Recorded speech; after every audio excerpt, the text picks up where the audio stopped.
Everybody, Garrett Baldwin, September 2nd, 2025. I hope everybody's having a good day. We're watching momentum chop around. I wanted to do something today that I've been thinking about going all the way back to April of last year. But now's a really good opportunity to do so because back in 2022, I had released an article in Luckbox magazine, and in the subhead, it said the media plays along while the Federal Reserve uses its power to benefit the rich at the expense of average citizens. The article was called Modern Monetary Monopoly. It was not about left versus right. It has really no politics whatsoever when we get into any social matters. Really, this was an up or down issue. It was completely built on the fact that central banking activity has continued to exacerbate massive levels of inequality, but also continues to provide insiders and people who have the know access and the ability to make a significant amount of money while everybody else is running in place. It's not a left versus right issue. This is a up or down issue. This is a sink or swim issue. So, as I've said, we have turned our entire economy into a board game, and it's really one that's built today on extraction. People will turn around and they'll sit here and they'll say, this is all about capitalism. Where the hell is the capitalism? Going back to 2008, massive levels of central planning, massive levels of centralized banking. We now operate on a mercantile system going back to 18th century economics and political economy, and we have socialists running our biggest financial centers in the country. Where's the capitalism? The U.S. Economic and Freedom Index, we have dropped from 5th to 26th since 2008. And we continue to be this feudalistic environment where you have companies like Amazon that are completely dominating entire industries and building themselves like 9th century French fiefdoms. I've written about this extensively at Me and the Money Printer, but today I'm actually going to put all of this into practice and I'm going to show you how completely messed up everything is in this environment. You know the game Monopoly. You know that when you play Monopoly, everybody gets the same amount of money, you get the same amount of properties, you have the opportunity to play this game, and everybody has an equal chance at winning. Well, what if we actually applied this to today's economic system? And what if we treated the banker as if they were a central banker at the Federal Reserve or any of the other central banks internationally, and actually showcased what the hell is going on in this environment? So, what I'm going to do today, I'm going to walk you through a brand new game that we are going to invent.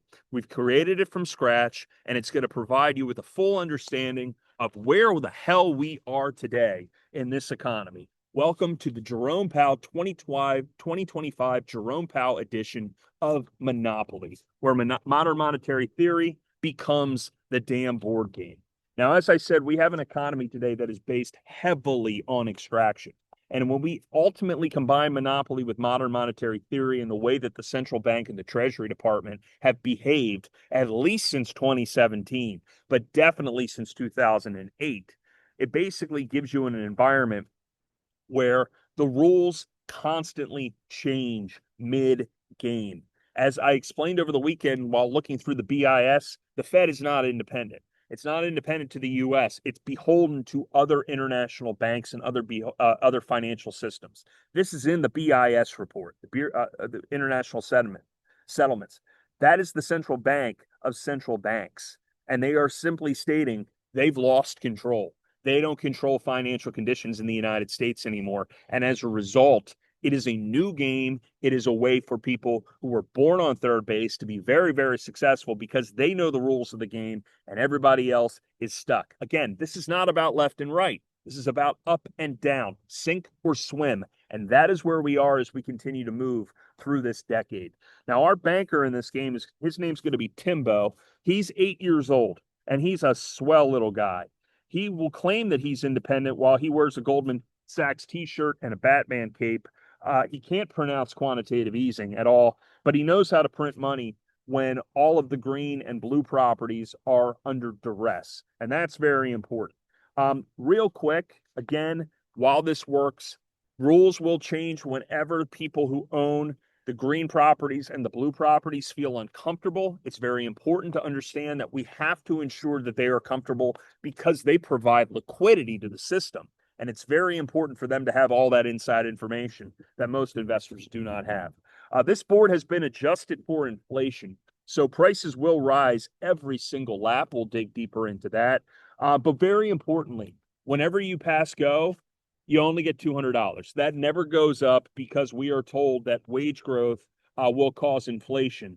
Not all the damn money printing that we have done since 2008, 2015, 2020. This goes back to the Australian Financial Review interview with Janet Yellen back in April, where they said to her, well, what's causing inflation? And she said supply chains. And they didn't ask, what about the 40% of all money existed that you idiots printed from 2020 on? Its US dollar lost 21% of its value because of the money printing. And they have the audacity to blame supply chains, and they'll eventually get around and they'll blame immigrants and poor people because that's basically the way that these people operate. All right, on the other side of this, important, I do want to point out a couple other disclaimers. This is important. Um, every time you pass go, you have to pull yourself up by the bootstraps. But I will tell you that bootstraps to this game are sold separately. So just be aware of that. Make sure you go out and you get new bootstraps. Many other things are different about this. For example, very few hotels in this game. All of the hotels have been acquired by BlackRock and Blackstone before the game. They have been converted into REITs for tax efficiency. Very important that they have that tax efficiency while not increasing the pay of the people who work at the hotels. Very important. Okay, on top of that, the dice are loaded, but only players 1 and 2 know which numbers will come up more often. Speaking of which, let's get to know the players. Now, we have 8 players in this game. We have the 1% represented by the Golden Yacht. We have the Tech Bro, who is the Tesla car. We have the Boomer retiree, who's the Iron, refuses to upgrade to anything else. The dual income, no kids, is represented by the Avocado. The middle class family is the minivan with duct tape on it. The gig worker is 3 different tokens: the hat, the dog, and the cat, because again, they wear many hats as workers. They are dog walkers, and they have shampooed at some point player 3's cat. Player 7 is the recent graduate. He gets a diploma. It also is a diploma that is underwritten by zero collateral when he was 18 years old, accepting $250,000 from the government for an education that he could have gotten for $1 in a library card. And player 8 is the purple property pauper. They are represented by the scratch-off ticket. Now, player 1 is the most important player in our game. They will, again, they not only start on third base, but they also begin the game by owning Park Place, Boardwalk, all railroads except Shoreline, both utilities, which appreciate every single turn because of increasing AI demand. They will start with $15,000 in cash plus a Cayman's Island account that they can draw from at any moment during the game. They also own an additional $10,000 in collateralized debt obligations that you use to bet against the values of the properties for players 5 through 8. Very important. They have a number of advantages. They have no debt to start the game. Player 1 knows about monetary inflation before it happens. They receive new money through the Cantillon effect first. They create mortgage-backed securities from other players' properties. When player 1 gets in trouble, they get to pause the game at any moment for 1 month, and they were able to declare themselves too big to fail, while other players will sell their properties to raise cash in a panic. Finally, player 1 can stop any other player from advancing across the board to provide them with a lecture about the importance of smart regulation, which is just regulatory capture that benefits them. Now, player 2 is the second most important player in this game. They are the Tech Bro, and they are represented by the Tesla car. This is different from the race car. They disrupted that race car. Very important for them to be recognized by this.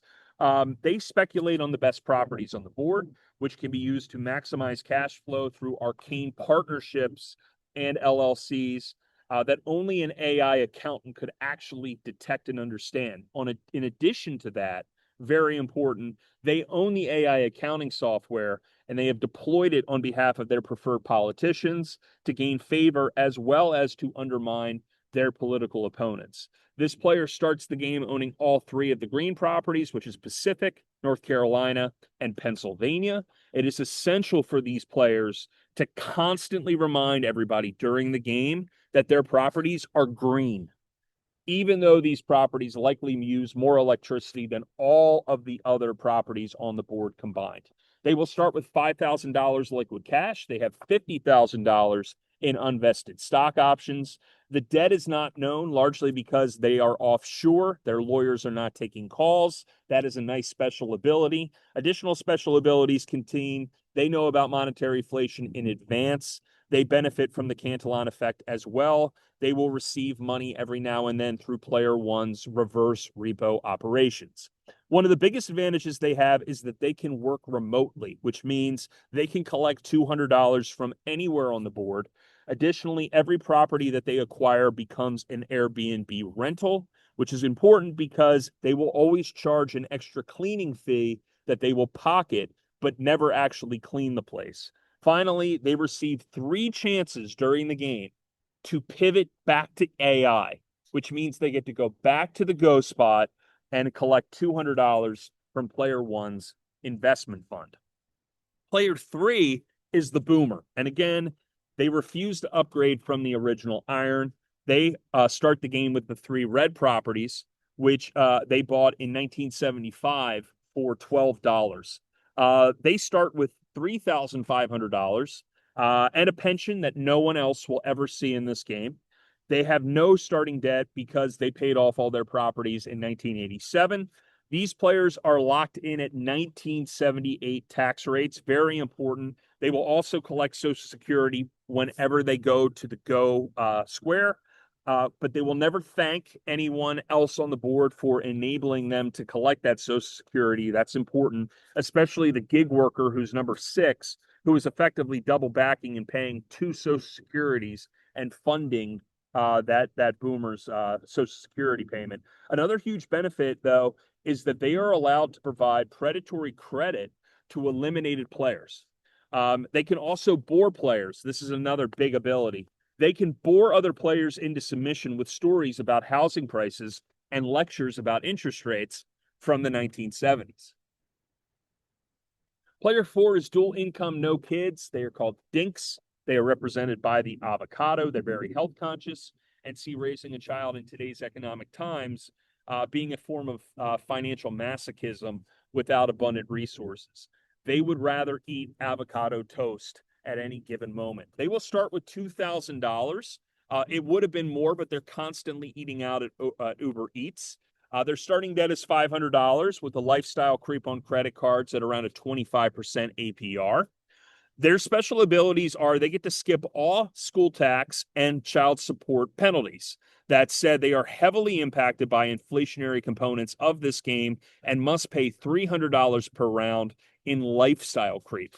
They are a group that is noticed, but they are never followed by police when they travel between the green and blue properties owned by players 1 and 2, mainly because they spend that time going up from North Carolina to Park Place fantasizing about what it must be like to be a trust fund kid who will inherit Park Place.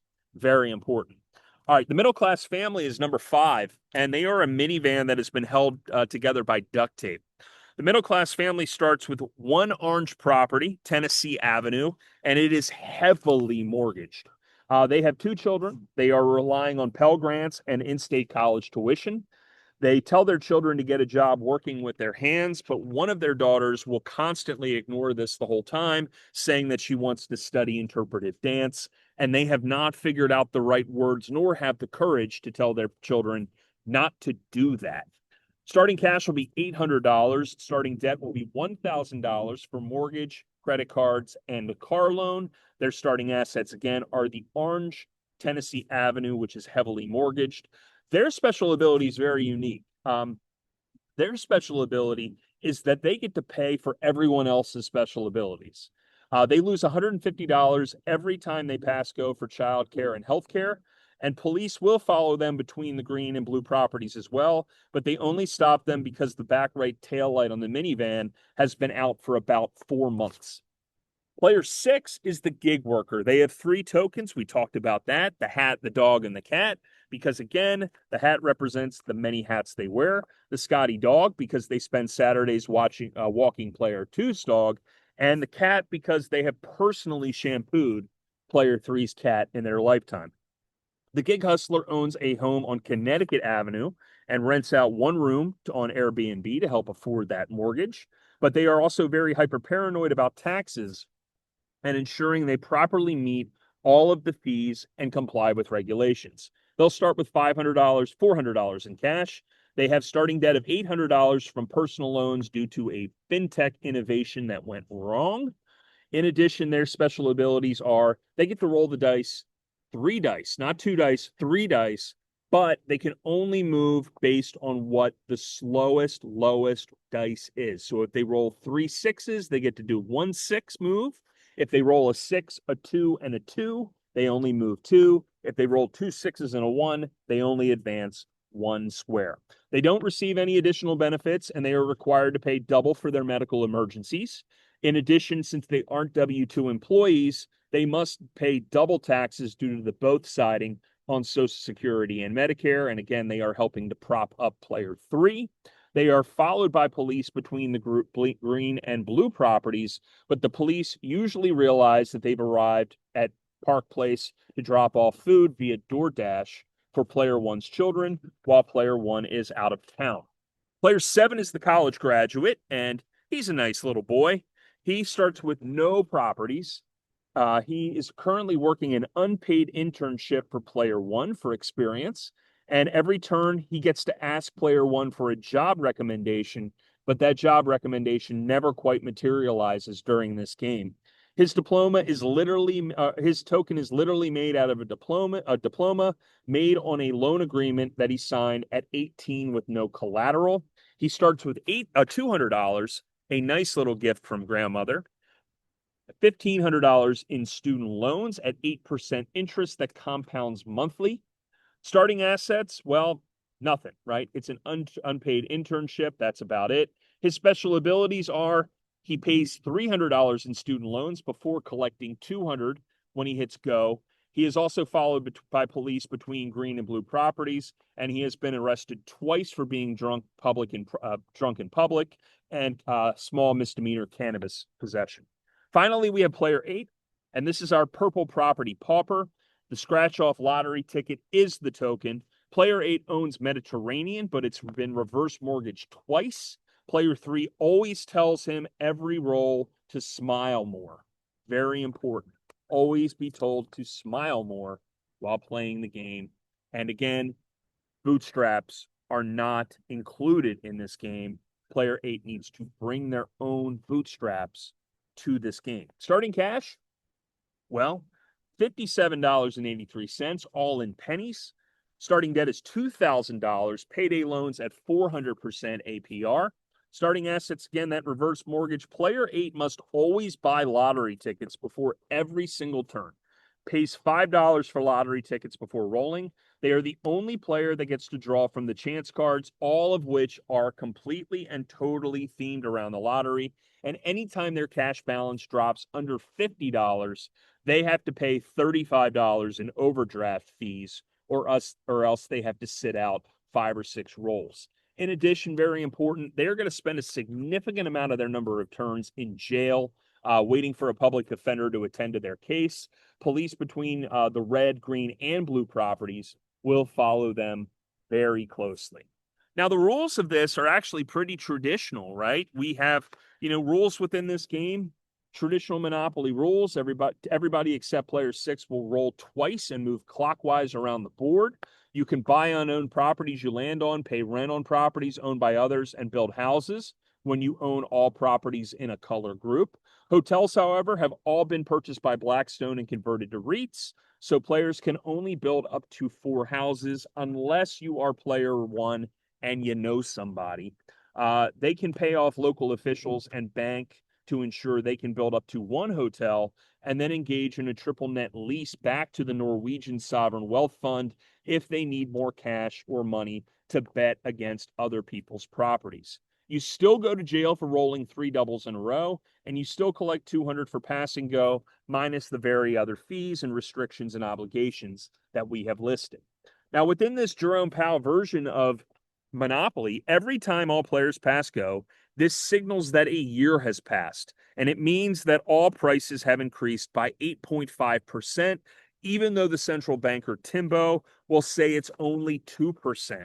Very important to understand the differences between this because this will impact the game immensely. Prices will increase on property values, housing costs, and all fines. The $200 payment, however, on Go never increases because wage growth causes inflation, according to player one and the central banker, not all the money printing that will be central to this game. By round 10, Baltic Avenue will be worth more than Boardwalk was at the start, but player 8 will still make $200 per lap because that's the way the economy works, guys. Property value appreciation, very important. Well, as we look at property values, very important to note, properties will automatically increase each year based on ownership. Properties owned by players 1 and 2 will increase by 8.5%, staying in line with inflation. Players that own 3 and 4, players 3 and 4 will increase by 5% per round. Properties owned by players 5 through 8, however, will decrease 5% per round due to them being in a bad neighborhood. However, if player 1 or 2 gentrifies any of the purple or light blue properties at any time during the game, the property values will increase by 100%, but the taxes on the properties will increase by 200%, most likely forcing those existing owners to sell to player 2. Hotels, however, owned by those REITs, they increase by 10%, and they do so tax-free. Finally, on the lottery side of this is really important. I think that people really are going to be excited about the lottery exclusions on this. Player 8 will operate under mandatory lottery rules. Player 8, every roll, $5 scratch off every turn before they roll the dice. The chance cards, only they get to draw from chance. They're all lottery themed. They never win. On passing Go, they have to buy a $10 Powerball lottery ticket before collecting their $200. When they roll double, they're feeling lucky, so they get a mandatory $5 quick pick card. Lottery commission is owned by player 1. So player 1 will collect 45% of all ticket sales moving forward. That yeah, I do have to point that out. Special protocols. So we have a very important thing that we'll talk about in a little bit about how personal property can be confiscated at any moment and how you get out of that. But just for now, players 4 through 8, really 5 through 8 are followed by a police officer whenever traveling from the green and blue properties. 4, little suspicious. 5, 6, 7, 8, that's who they've got their eye on. Player 8 is always followed by police whenever they travel on the red properties. Those are the ones that are owned by the boomers. If they land on these properties and they fail to pay $5 immediately before the owner can alert a police officer, they go directly to jail. And if they land on the Shoreline Railroad and fail to pay $20 immediately to the owner before the owner can alert the police officer, they go directly to jail. There is no trial. There is no passing go. And there are no explanations aside from suspicious behavior. The Cantillon effect is also in very heavy order here. Very important to note this. When Timbo creates new money through quantitative easing, it flows in this order. Player 1 receives money immediately. They can buy before the prices adjust. Player 2 receives money 1 turn later, still ahead of inflation. Player 3 and 4 receive money 2 terms later when prices are already up 20%. Players 5 through 7 will receive money 3 turns later when prices are already up 40%. And player 8 will receive money 4 turns later when everything is completely unaffordable, and then they have to print more money. Because that's how the economy works, guys.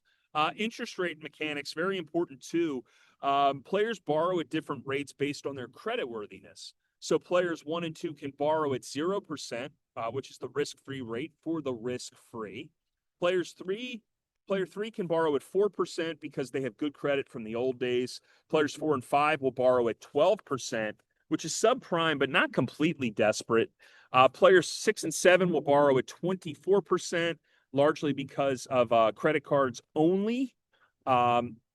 that APR, and then player 8 will borrow at 400% APR because they are relying heavily on payday loans. There is a shame and radicalization protocol. This is really important too. When players are eliminated from the game, Timbo will announce that they didn't work hard enough and offers them predatory credit from player three's pension fund. The eliminated players have an option to do something pretty wild. They get to join the Eliminated Players Council, where they will debate class politics and self radicalize. They will attend people's marches in the shadows of the boardwalk and the park place and are exploring ways to seize the means of production from farmers living near the yellow square called Marvin Gardens.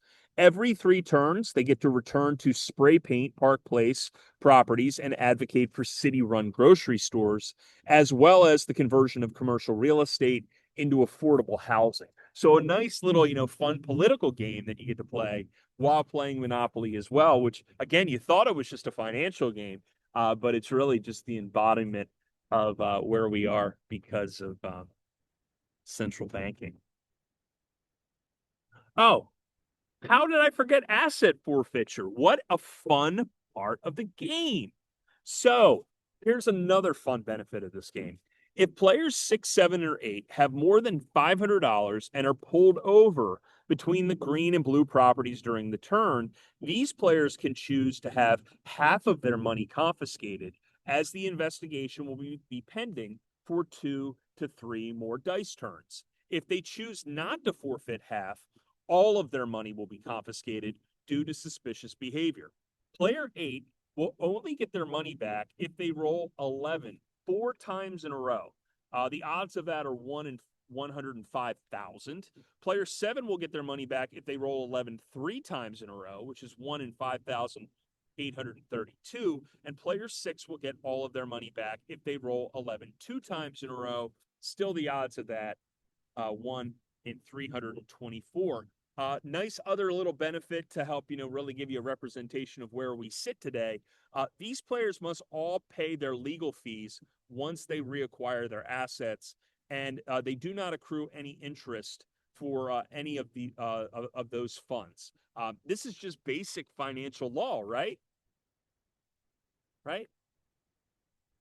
Now, if you want to really shift this game up, well, you can have drinking game enhancements, guys. Like, you're going to be able to drink and play this game as well. So consider these additional drinking rules for players when they use their signature saying. Player 1, the 1%, will sip champagne every time they say fiduciary responsibility.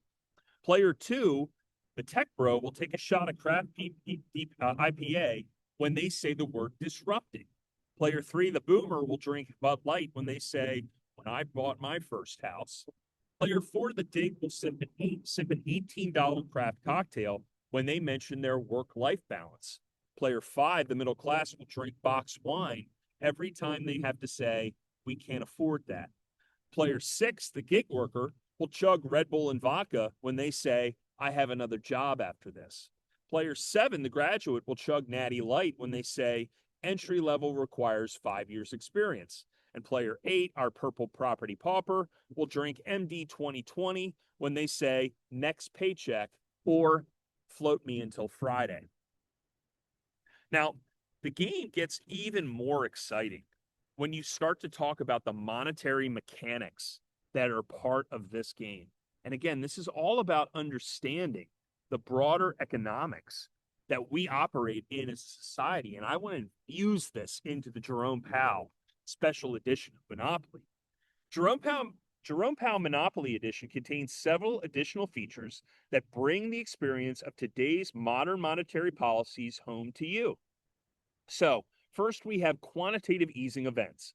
Every 5 rounds, the central banker Timbo will announce it's time for quantitative easing, and he will create $5,000 from absolutely nothing.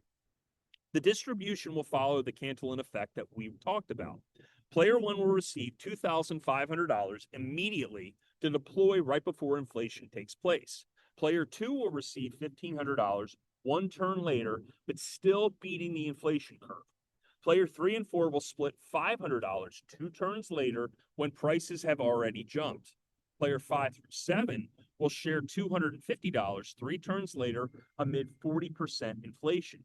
And player 8 will get $100 4 turns later, just in time to hand it to player 1 for rent. Cool. All right. Let's talk about the Fed preview cards. Do we have those listed yet? We don't have them yet. Let me see where I put those. Oh, there we go. This is exciting, guys. The Fed Minutes preview cards. Players 1 and 2 will receive insider information every round, revealing when quantitative easing events will transpire and which properties will be stabilized, when interest rates will change, and which players are about to default. Now, this advanced knowledge will allow them to refinance before rate hikes, sell before crashes, and buy before booms. And when questioned about the fairness, Timbo, the central banker, will explain that these are sophisticated investors who need this information to provide market liquidity. Very important, right?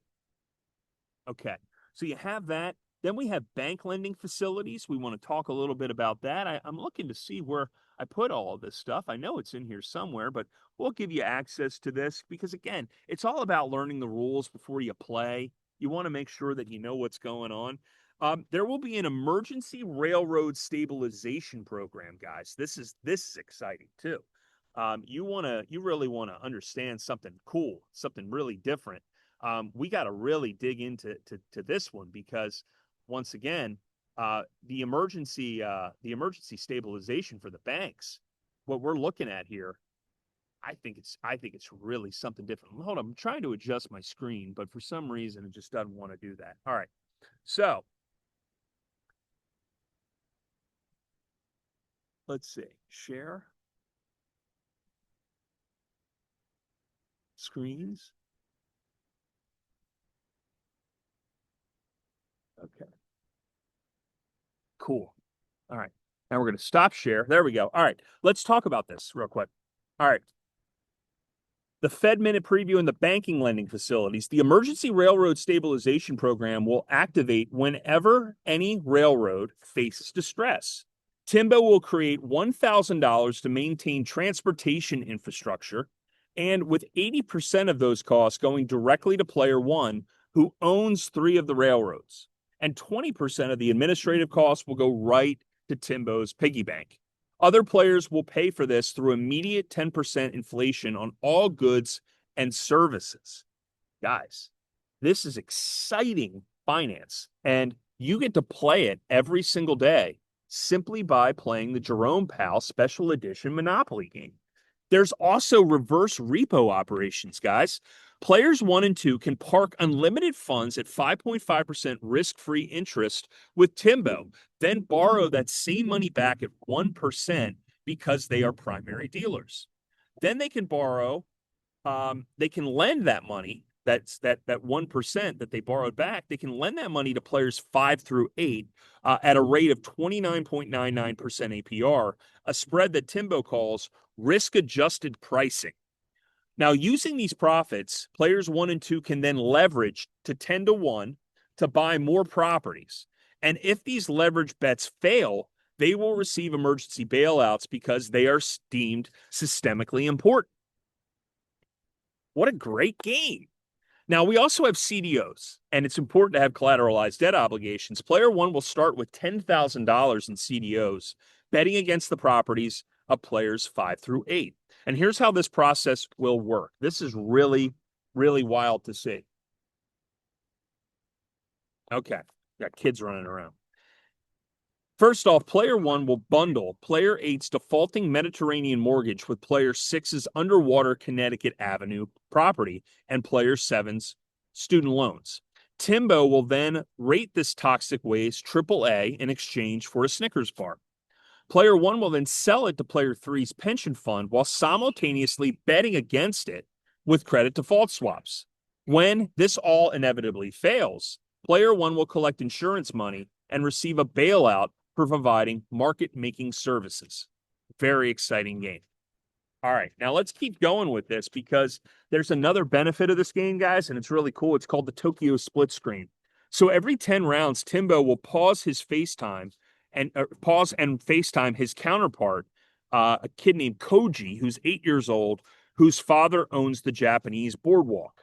Now they're playing the Jerome Powell game over in Japan, and we're playing it here, but the central banks are going to coordinate, which is very important. They have to ensure whether or not the wealthy players in both games are prospering at the same time. So if Japanese player one is struggling, Timbo will create more money in this game to stabilize international markets. And poor players in both time zones will instantly see their rents rise in perfect synchronization. Forgive me. Now, this is not just a game about monetary policy. And this is where, again, you have a little bit of politics, you got a little bit of economics. Well, now we're going to bring in zoning and housing, guys.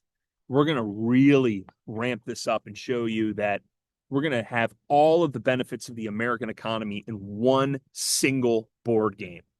And this is really cool because if you want to build a house in this game, it's not about just having the right credit or access to first-time buyer credits. You're going to need to navigate the modern Byzantine system of supply-side policies, government paralysis, and arbitrary legal clauses that fast-track development on Boardwalk, but slow down traditional housing solutions across the country. And they include not in my backyard protection zones. So properties owned by players 1 through 3 are designated historical character preservation districts. And that means no new houses can be built within 3 spaces. Existing homes cannot be modified, and this ensures that we preserve the neighborhood character while ensuring that we have artificial scarcity in the housing area. You also have the benefits of environmental review paralysis. So any attempt to build houses on player 5 through 8's properties require a 10-turn environmental review. Player 1 can immediately build because they are under expedited luxury development exemptions, but everybody else has to face the paralysis of environmental reviews. Setback requirements. New houses must be set back from the property line by a certain distance, determined by rolling dice. If you roll higher than the property's value divided by 100, you can build. This effectively prevents all development on Baltic Avenue and Mediterranean Avenue, however. Parking minimums. Every house needs 2 parking spaces. That costs an extra $100 per house. Hotels require 50 spaces, an extra $5,000. But player 1's properties are grandfathered in, so they don't need to pay any more. They've done enough. Height restrictions. No building can be taller than player 3's single-story ranch house from 1975. This prevents apartment buildings from lowering rents through increased supply. Also, a lot of fun part of this game, and I really wanted to make sure that we included all of the joy of building a home, buying a home in America. So we have included a special expansion pack, and that is the mortgage application gauntlet, explicitly for players 4, 5, and 6. So every time players 4, 5, and 6 want to build a house, they have to, 1, skip a turn to produce a profit and loss statement and pay $200 to a CPA. Secondly, they have to write a letter of explanation for a $37 Venmo transaction from 2019 and produce a K1 for the 14 shares of a master limited partnership that they owned in 2020. They have to pay an extra $500 for an appraisal that will definitely come in $1 below the purchase price. They have to provide 2 years of tax returns and lose an entire turn gathering those documents. If they are self-employed, and this is fun because I know this one so well, players will be automatically denied on their first attempt to build a house and will be told to season their income for 24 months. So again, a lot of fun. U.S. economy, just really experiencing the joy of the post-2008 environment.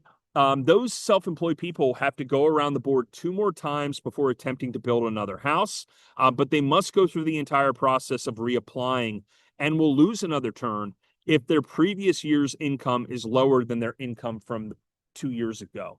So it's just how the economy works, guys. I don't know why you wouldn't want to play this awesome game.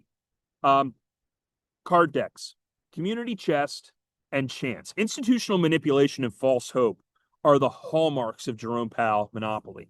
So to showcase that we have thought of everything, we've changed the traditional community chess cards to Fed speak. These cards provide vague clues about future monetary policy that only players 1 and 2 can understand, and players 6, 7, and 8 are too busy working to actually follow. So if we go through the community chess cards, these are 10 incomprehensible Fed speak cards that will replace community chess. Each card disguises wealth transfers at every turn, and the titles and directions of each cards are the following. Yield curve control. Player 1's mortgage is locked in at 0% while other people pay market rates. Term asset-backed securities loan facility. Player 1 gets $1,000 for providing liquidity. Number 3, primary dealer credit facility. Only players 1 and 2 can access this, and each one receives $500 and an invitation to the Jackson Hole Symposium in Wyoming every August. Number 4 is the Maiden Lane 3. This is a bailout for player 1's bad bets using everyone else's money. This card constantly gets reshuffled into the deck after it's been played. Player number 5 is the Plunge Protection Team activated. If player 1 lost money on their previous turn, reset all game conditions back to before they rolled the dice and restart play. Number 6 is opportunity zones. So transfer $500 to the richest player with either tax cuts or the creation of a new opportunity zone in all pink and light blue properties. Player number 7 is the special purpose vehicle created. Player 1 gets to hide debts off balance sheet for the duration of the game. Number 8 is forward guidance. Timbo misdirects the housing market about future rate moves, and player 1s and 2s profit from the deception. Number 9 is the dot plot is released. Everyone guesses wrong about rates. Pay $50 to player 1. And number 10 is core PCE excluding food and energy. Everybody pays $200 unless you don't eat or drive. Okay, so meanwhile in the economy that has continued to turn into a casino, player 8 will get to focus on what it's like to know what their best chances are to actually get ahead in this region, right? In this country. So what we're going to do here, which is really, really fun, is we're going to, again, we're going to share this screen real quick, and then we're going to unshare this. We'll go back to me. We're going to read you what their best chance is to escape their economic purgatory, and that's to play the lottery, which is literal chance, right? So these are the new chance cards that we have written for this game. Player 8 draws from chance when the different player lands on the square. So any chance card that is drawn, player 8 will get. So if player 2 lands on chance, player 8 will play the lottery. Cards 1 through 10. Your numbers: 7, 14, 21, 38, 42. Winning numbers: 7, 14, 21, 38, 43. So close. Pay $5. Scratch off winner. You won $2. Immediately spend 10 more on tickets. Number 3, coworker's cousin won big. Inspired. Buy $20 in Powerball tickets. It's your birthday. Birthday luck isn't real. Pay $10 in tickets anyway. Number 5, lucky store alert. Gas station on Baltic is hot. Pay $15 in tickets. Number 6, system discovered. You've cracked the code. You haven't. Pay $25. Number 7, anniversary numbers. Play your wedding date. Divorced and down, $10. Number 8, office pool. Everyone chips in $20. Karen wins 8. Split 10 ways. Number 9, the big one. Mortgage payment or lottery tickets. Bad choice. Pay $50. Number 10, you're a winner. You bought $5 in tickets to win $5. Pay another $5. All right, so how does this game actually end? Well, it ends exactly as you would think it would, the same way that we operate today. There's multiple ways that this thing can end. It ends when everybody loses, but there's several ways that this can all happen. First is the Japanese scenario. Players from a Tokyo-based Monopoly game call for coordinated quantitative easing. Everyone except players 1 and 2 loses simultaneously across multiple time zones. Timbo and Koji high-five over FaceTime, and the middle-class family moves into their duct-taped van. Number 2 is the soft landing. Everyone is equally miserable, but technically not bankrupt. Timbo will declare mission accomplished and award himself a bonus for successful financial management. But unfortunately, less than 0.5% of all games actually end this way. Number 3 is medical bankruptcy. The game ends when player 8 dies from a preventable disease. As their token is removed, Timbo will say that they should have pulled themselves up by the bootstraps harder. But remember, bootstraps in this game are sold separately. Very important. This also allows player 1 to explain that medical price controls will stifle innovation. Number 4 is kind of what might happen. Eliminated players now indoctrinated with Marxist slogans will storm the board and flip it while player 1 threatens to move to the other side of the board where they appreciate job creators. The game continues on a new board, but the same rules remain in place. Player 2 will suddenly provide millions of dollars in campaign support to the Democratic Socialists of America and is now suddenly worried about the way we treat people. Player 3 and through 5, however, are stuck where they are. Number 5 is the hyperinflation ending, and that's that the game's money becomes so worthless that players start bartering for food with their properties. Unfortunately, player 1 owns all the food through a REIT structure and charges market rates. Number 6 is the most likely outcome, and it's how the game always ends, right? And that is that basically player 1 owns everything by round 25. They will then write an article in the op-ed in the Wall Street Journal about the importance of hard work. And they'll also announce that they will selflessly sign the giving pledge to give away more than half of their wealth to charity when they die, not now, while they simultaneously buy compounds in New Zealand and Fiji and fly to Davos on a private jet in order to talk about climate change. If we were to create this game, would you want to play it? Because the reality is everybody's playing it now. That is where we are in the United States post-2008. And if you were to create a board game, you would laugh at the absurdity of it. You would say, this is the stupidest, most insane thing I've ever seen. You could never create a board game out of this, yet we live it every day. That is the impact of the money printer. That is where we are. The chances of a person winning the lottery are less than 0.0001%, but the odds of actual meaningful economic reform are even lower than that. So while I make a joke about this, and I laugh about it, and I point to the absurdity of it, you can see the complexity and how intensive the rules are in this environment. It's very, very difficult for people to get ahead.